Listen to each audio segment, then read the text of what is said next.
What's up, everyone? Welcome back to the channel. Like always, like and subscribe and leave a comment down below and hit that notification bell. Today we are finally got us some horror books, and not just horror, we got vintage horror. A little book haul. Won't be the last one this year, but it'll probably be a while before the next one. I mean, I hope. I have a problem. Got into horror again recently. I was feeling empty. There was a void in my life and I had to fill it. And horror books and movies were definitely the answer to that problem, but not just any horror movies and books, specifically 80s and 90s. That's the time that I like. I don't too much care for anything modern. And yeah, so we're going to get looking in this. I'm going to throw this paper somewhere under. Yeah, I'm just going to throw it away. All right, so plenty of books. I don't remember how many were in the lot. I bought a lot off of eBay, but we're going to check them out. And I'm going to set like 3 or 4 to the side to add to my TBR, whatever I fancy. So first one we have is Amy Girl by Bari Harwood. And 8-year-old sweet and irresistible Amy is an orphan. Reach out to her with warmth and she'll love you, but cross her and she'll destroy you. Holy moly. It begins with a cold yet intimate breeze, like a shiver of fear, a whisper of death, and as it swirls into the innocent mind of beautiful young Amy Kaslov, she becomes the master of a terrifying power. Amy can make people do things very much against their will. She can make strange and violent things happen, even death. Someone must save Amy from her awesomely destructive power. Someone must uncover the evil secret that hides behind her beautiful young face. Cool. To the Seventh Power by Felice Picano. And I love these covers of these old books. And you know, I should have looked, when did that one come out? The one before this. This is 1989, and Amy Girl was, this is going to be a long video. Amy Girl was 1970, that can't be right, 1987. I was like, what the heck? Okay, To the Seventh Power. 6 extraordinary children, misfits and monsters, each the possessor of remarkable psychic abilities. One by one they vanish from their homes and their families, secreted away in an impenetrable fortress high in the Rocky Mountains. Drawn to them are a tortured ex-CIA operative and the woman he once loved and betrayed. Soon, they too are ensnared in the twisted roots of a terrifying conspiracy, a deadly government plot to harness their awesome, unstable psychic power, a power that could destroy the world. Somebody was into psychic ability books. We have The Attraction by B.W. Baith. And I'm not even going to read the back of that one. I'll tell you right now from the cover alone, I'm never going to read it. We have Breakthrough. This bad boy just needs to go in a plastic bag because it is falling apart. So they're not, so far they've been in decent condition besides this one right here. This was 1976. So just going on the shelf. Now here's one that I've been looking at. What is this? Cradle Kill. That sounds terrible, by S.A. Hillman. I don't know if I can handle babies getting killed. I gotta draw the line somewhere. 1988. One by one, babies around the world are dying. Children of the rich, children of the powerful, all dying of unknown causes. For Dr. Michael Brandt, a brilliant young researcher of unexplained crib death, there are no easy answers. But for Eric Wheeler, a certified genius in the field of genetics, the deaths are part of a major medical breakthrough, the ultimate experiment in chromosomal engineering, and new subjects are being born every day. Yeah, maybe. We'll put that in the maybe because it sounds pretty nuts. We have The Visitor by Chauncey Parker III, and this came out in, when did it come out? There is no copyright here in the beginning. Oh, there it is. 1981. Let's take a look at that.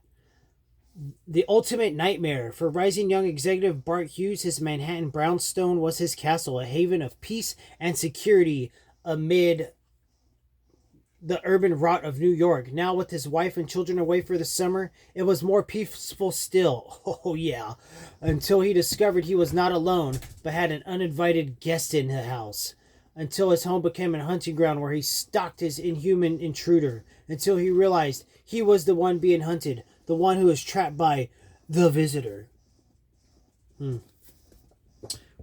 Interesting. Okay, here's one of the main reasons I bought the lot, because this cover was calling my name. Iceman by Robert C. Wilson. This is a long one. Fire. Oh shoot, Ice Fire. We got I've piqued the wife's interest with these. 1984. Run. A psychopathic killer maddened with bloodlust, kept under 24-hour guard in a special prison for criminally insane on an isolated Great Lakes island. Run. A doctor with a mission who refuses to believe that there are some evils that even science cannot understand or control. Run. A man, a woman, an 11-year-old boy fleeing across frozen lakes from a blood-maddened horde unleashed upon an unsuspecting world, fleeing for their lives from the terror of ice fire. Now, that sounds pretty sweet. And it's not... It is a long, hefty book. 540 pages. That's going to the we're probably going to read section. Okay, we have the Hanuman Sequela. This one came by Harold King. Interesting cover. Not going to read the back of this one because I'm not going to get to this one anytime soon. And this one came out in 1984. Okay, here's another one. We got Robert McCammon. This one's immediately going on the list, and the next one looks great too. So this came out. I have a Robert McCammon 1988 McCammon book coming from Amazon as well. This looks great and fun, and it's probably going to be on my poll. If you haven't voted on my recent poll, I'm currently reading Tom Clancy, The Cardinal of the Kremlin, and then I'm going to read Chopping Mall, the novelization. Go vote on that poll, the most recent one, and what you want to be read next. Let's see. Robert McCammon, one of the supreme masters of horror, takes us into a mind-bending landscape bursting with the most savage terrors imaginable. Stinger, an enemy more fearsome, more hideous than the most heart-stopping nightmares. Stinger, who ravages a remote Texas town until the men and women of Inferno rise up in a final desperate battle. No evil yet known to man can match the searing hell of Stinger. Just look at that cover. We're going to take a look at the awesome covers of the ones that have pierced my interest here. Miss Dreaming and the Mythic Beast. I think this sounds kind of fantasy, doesn't it? But look at that cover. That is amazing. Probably won't get to this one anytime soon. I want to finish Brian Lee Durfee's trilogy for as far as fantasy goes. So let's read the back. Loving a god is dangerous. Their power up. Yep, sounds like a fantasy romance. We're not going to complete that read. That's something my wife will read. I guarantee it. Okay, Moon Dance by S.P. Somto. This is a thick book here. Let's see. Set against a brilliant panorama of European expansion into the West in the late 1800s, Moondance is the horrifying tale of the illegitimate son of the Count von Bockle Wolfing, leader of a pack of Viennese werewolves. And what the heck? This will be good. I'm going to put this in I want to read it, but I'm going to save it for Halloween month. We have Hot Blood, Crimes of Passion. Yeah, nope. The wife's laughing right there. We have The Mime. That cover is creepy. The Mime by Tony Profumo, however you say it. Oh. This one looks interesting. We will read the back. When did it come out? 1978. So never mind. It's not 80s. We're looking specifically for the 80s. The rest, maybe when I'm an old man, I'll grab off the shelf and read. Tales from the Crypt. We will keep this in its little plastic sleeve. We have another Robert McCammon, and just look at that book cover. It's amazing. He's definitely going into my I want to read. This book's going to have to be bandaged up some. I could tell you that right now. Opening it up. 1983. It's Mystery Walk by Robert McCammon. From deep within the empty house of a murdered family, Billy Creekmore hears his name whispered and is drawn inside. At a revival meeting in Alabama, Wayne Falconer demonstrates his miraculous healing powers, while demons feast and grow in his soul. On separate journeys through the deep south to Chicago, from a world of innocence to a world of evil, greed and lust, the two young men discovered their manhood and fuel a deadly rivalry. On a scorched slab of desert, they will meet in fear and unite their extraordinary powers against a raging, unshackled spirit, the walking, hungry corpse of the Shape Changer. Sweet. And Another Robert McCammon, also adding this to my list of I really want to read before summer's up. Robert McCammon, I haven't even read his stuff yet, but I guarantee you, I'm thinking he's going to become a favorite. This is 1990, so we'll call it 1980s. You know what I mean? In a church on the edge of San Francisco, a red light district, a beautiful porn star weeps for her murdered friend. Oh no. That night, an innocent young priest rises from his bed, lured into a dizzying realm of lust and violence, where salvation lies far beyond the easy grasp of hell. Nice. Sounds good. That one is sounding good. We're going to put that in the... I want to read it pretty soon. And the rest, taking a quick look at them. The Unborn. This one, I kind of want to pull it out. It is by David Shobin. A beautiful pregnant woman, a handsome sleep research scientist who falls in love with her, an incredibly sophisticated computer who talks with the Unborn. Sounds like a techno horror. Let's see when it came out. This one was preserved a little bit. It's in pretty good condition. This is 1981. So this one isn't going on my I want to read right away, but it is one I want to get to. One of the covers that struck my fancy when I looked at the lot. I should have picked up another lot of horror books right away, but I ended up... My wife's going to have to come do that. I can't get it back in the sleeve. I wanted more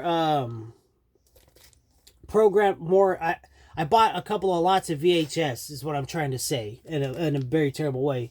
Program for Terror by B.W. Batten. A fabulous lover, a great job, a beautiful apartment, and enough money saved up for a new car. Jessica Russell has it all, and in a single week of horror, she'll lose it all. Someone is stalking Jessica, silent, invisibly. His or her weapon is the computer, the all-powerful machine that runs Jessica's life today, can end it tomorrow. And, oh, here's one more that caught my fancy here. The Ritual by, where's the name? R.R. Walters. This looks pretty, I love the cover. 1980. The Ritual. It began with the children. Why were they different? Diana wondered. Ever since they'd entered their teens, there had been problems, but this was different. The grisly murders began. Then Jonathan went away, leaving Diana with a loneliness she had not believed possible. And then they closed in. The Ritual. Sounds pretty cool. We're gonna put that in the pile. And then the last one of this awesome haul, and I'm addicted. I want to get more. The Jade Unicorn by Jay Harpern. I want to get some good vampire horror and werewolf, so I'm thrilled for the Moondance one. Okay, where's the copyright here? 1979. The New York cops thought it was a psycho, a madman, a nut. They were wrong. It's much worse. The Jade Unicorn, only in New York. Well, there you go. That is it a monster, I wonder?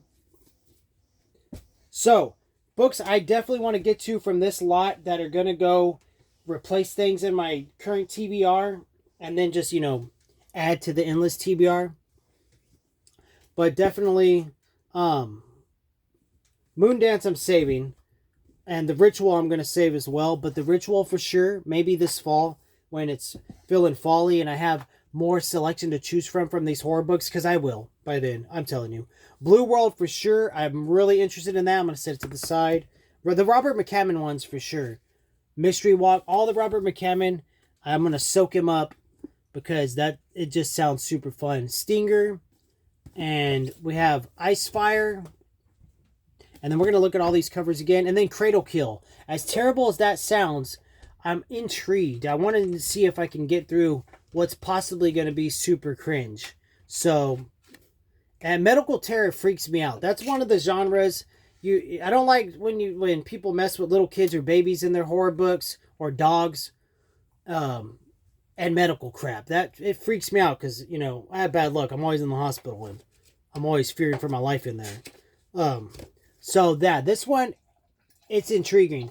I'm gonna put it, and I'm gonna put polls out. But the Robert McCammon Icefire is the first one that I don't know. Tell me in the comments below for the whole 3 people that are gonna watch. Which one of these first They're going to go on the next poll, one of them. Stinger or Icefire. Just look at those covers. That's the best part about the 80s and 90s. They just had better book covers back then. Nowadays, they're just not exciting. So those are the 5 that I want to read right away. I had a great time. There's more lots that are in my watch list on eBay. They're a little bit more than I want to spin. This one was a little bit better of a deal, but there was a few books in there that, they're just going to go on the shelf in a wrapper and that's it. I'm never going to touch them. But there's quite a few that I like, and I already know this October, I was going to do the Vamp Timber thing, but I'm into werewolves, and I'm looking for werewolf books right now. So coming across this one with the werewolves, that's got me excited. And I forgot to look at the publishers. So these were all pocket books, I believe. Yeah. But that's the video today, guys. Like and subscribe. If there was a book on here that I just tossed to the side that is a hidden gem, let me know in the comments down below. But yeah, I'm hyped for Robert McCammon. And I'm also, at some point this year, going to try out some Richard Lehman books. And get back into Douglas Clegg. So if you know who those guys are. And there is an 80s and 90s author that was like R.L. Stine type of stuff. Christopher Pike, young adult horror. Definitely want to see if I could find some of his for affordable prices. But that's the video today, guys. Like and subscribe. Leave a comment down below. Hit that notification bell and let me know what you think. Are we on to something with all this Star Trek and horror in our future? I don't know. We're going to see. And do you want me to upload my physical media hauls? Because I got quite a bit coming, so I kind of want to show it off. And I got all these cassettes that I've got, recently, pretty much. As my 5-year plan is to just abandon all digital media aside from YouTube and freaking Prime, because I got to be able to watch basketball. But that's the video today, guys. Like and subscribe. Later.